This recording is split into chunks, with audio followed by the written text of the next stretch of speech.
네, 앞에 KBS 손서영 기자님. 네, 안녕하세요. KBS 앉아서 하시죠. 손서영입니다. 예, 그럼 앉아서 하도록 하겠습니다. 예, 트럼프 대통령과 이제 많은 대화를 네. 틈틈이 나누셨는데 그 한반도 평화에 대한 기여를 언급하시면서 중동 문제를 해결한 것처럼 이 한반도 문제도 해결해달라 이런 주문을 하셨습니다. 이 중동 문제 해결이라는 부분에 어떤 함의가 있는지 좀 궁금하고요. 그리고 또 트럼프 대통령께서 강한 지도자라는 평가를 하셨는데 대통령께 구체적으로 어떤 역할을 주문한 게 있으신지 여쭤보고 싶습니다. 중동 문제를 해결한 것처럼 한반도 문제를 해결해 달라가 이게 약간 두 가지 의미가 있을 수 있는데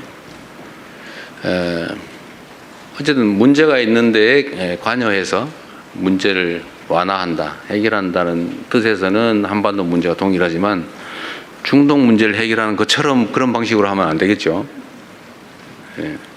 뭐 그 점은 분명합니다. 한반도 문제에 대해서 좀 이따 말씀을 드리기로 하고, 네, 트럼프 대통령께서는 어쨌든 뭐 만찬 자리에 90분이 넘는 긴 시간에 옆자리에서 계속 대화할 기회가 있었기 때문에 정말 깊이 있는 대화가 가능했습니다. 오히려 정상회담 시기보다 훨씬 더 나았던 것 같아요. 뭐 그 과정에서 뭐 강한 지도자라는 뭐 표현도 여러 차례 해주시기도 하였고, 아마 그게 존중의 의미라고 생각합니다. 한반도 문제, 그다음에 한미 관계, 이게 뭐 가장 중요한 문제고, 그 중에서 가장 뭐 긴 대화를 한 것은 사실 북핵 문제죠. 앞으로 북핵 문제를 어떻게 접근할 것이냐. 트럼프 대통령께서도 막 14일인가 뭐 며칠 전에 김정은 위원장하고 함께 뜰을 거니던 사진을 SNS에 올렸습니다. 그 말씀도 하시더군요. 자기가 올렸다고. 본인이 올렸다고 말씀하시면서 이제 북한 문제에 대해서도 관심을 가져야 될 때가 됐다 이런 말씀하셨습니다. 그리고 제가 공동 사진 촬영을 하기 위해 처음 만났는데 그 자리에서도 먼저 그 북한 문제 어떻게 돼가요? 이렇게 미리 물어보셔서 갑자기 좀 사진 촬영 시간에 북한과 한반도 문제를 잠깐 얘기하게 됐습니다. 그래서 뭐 얘기가 아주 자연스럽게 이어졌는데요. 제가 드린 말씀은, 트럼프 대통령께서 하신 말씀의 핵심은 북한도 이 핵무기를 현실적으로 보유하기 이전 단계에서 뭔가 가능한 조치를 했어야 되는데 못해서 아쉽다 이런 말씀을 하셨습니다. 저도 물론 그 점도 그 점이지만 지금은 다른 나라를 대하는 방식으로 북핵 문제를 접근하면 안 된다 라는 점을 분명히 말씀드렸습니다.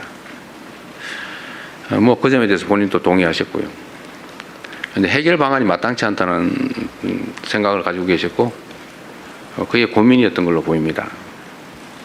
그래서 북핵 문제에 관한 우리의 입장을 좀 자세히 설명을 했어요. 이게 일률적으로 한 번에 처리가 불가능하다. 예를 들면 북한은 우리의 판단으로는 뭐 일단 일정 수 이상의 핵무기를 실제 이미 보유하고 있는 것 같고, 또 연간 10개에서 20개 정도의 핵무기, 핵폭탄을 만들 수 있는 핵물질을 계속 생산해내고 있고, 또 그 투발 수단, 핵무기라고 하는 게 그 자리에서 뭐 쓸 수 있는 건 아니니까 어딘가를 멀리 보내서 사용하는 건데, 소위 투발 수단, 옮기고 떨어뜨리는 그 투발 수단으로 ICBM 대륙간 탄도미사일을 뭐 단거리, 중거리 미사일 이미 다 개발했고, 대륙간 탄도미사일은 거의 마지막 개발 단계에 있는 것으로 보여진다. 근데 이런 상태에서 그냥 원론적인 얘기를 서로 하면 이게 접근이 불가능하다. 북한은 비핵화 얘기를 하지 말고 핵 보유를 인정해야 대화하겠다 이러고, 또 국제사회 입장에서는 비핵화를 포기할 수 없는데 이러니 대화 자체가 되지 않는다. 그래서 우리가 제안했던 것처럼 단계별로 좀 목표를 나누자. 단기 목표, 장기 목표를 나눠서 일단 단기적으로는 이 현재 추가의 핵물질 개발을 하지 않는 것, 그러니까 추가 생산을 안 하는 것, 중단하는 것, 또 핵물질의 해외 반출을 하지 않는 것, 또 ICBM에 더 이상 기술 개발을 하지 않는 것. 쉽게 말해서 중단하는 것만 해도 국제사회에는 이익이다. 방치하면 계속 상황이 악화된다. 그리고 북한 체제 유지에 필요한 정도를 초과하는 이제 핵물질을 보유하게 되면 아마 해외 반출 욕구가 커지지 않겠냐. 그게 매우 실질적 위험한 상황이 아니겠냐. 뭐 이 점에 대해서 또 동의했습니다.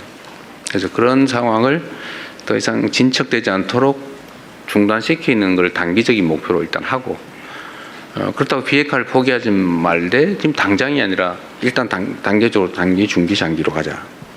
일단 중단하고 멈추고 또 안정이 되면 감축을 하든지 좀 하고, 그 다음 단계로는 서로 신뢰가 쌓이고 체제가 안전이 보장이 됐다고 하면 그 핵무기 유지 관리 비용이 엄청나게 들기 때문에 체제 위협이 더 없다고 판단되는 상황을 서로 만들어서 이제 비핵화를 향해 가면 되지 않냐. 이 장기 목표로 삼자. 그래서 이 두 가지를 약간 나눠서 단계적으로 접근하는 게 현실적이지 않나, 이런 설명을 좀 긴 시간 드렸어요. 그것도 뭐 하나의 방법일 수 있겠다 해서 충분히 고민해 보겠다, 이런 말씀을 하셨습니다.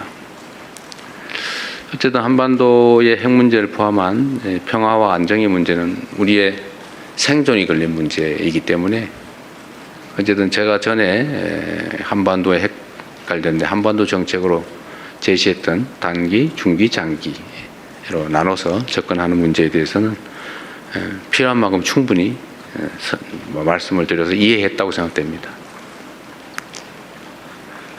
뭐 그리고 그 외에도 뭐 이런저런 얘기들이 많이 있었는데 오늘 답은 여기까지 하겠습니다.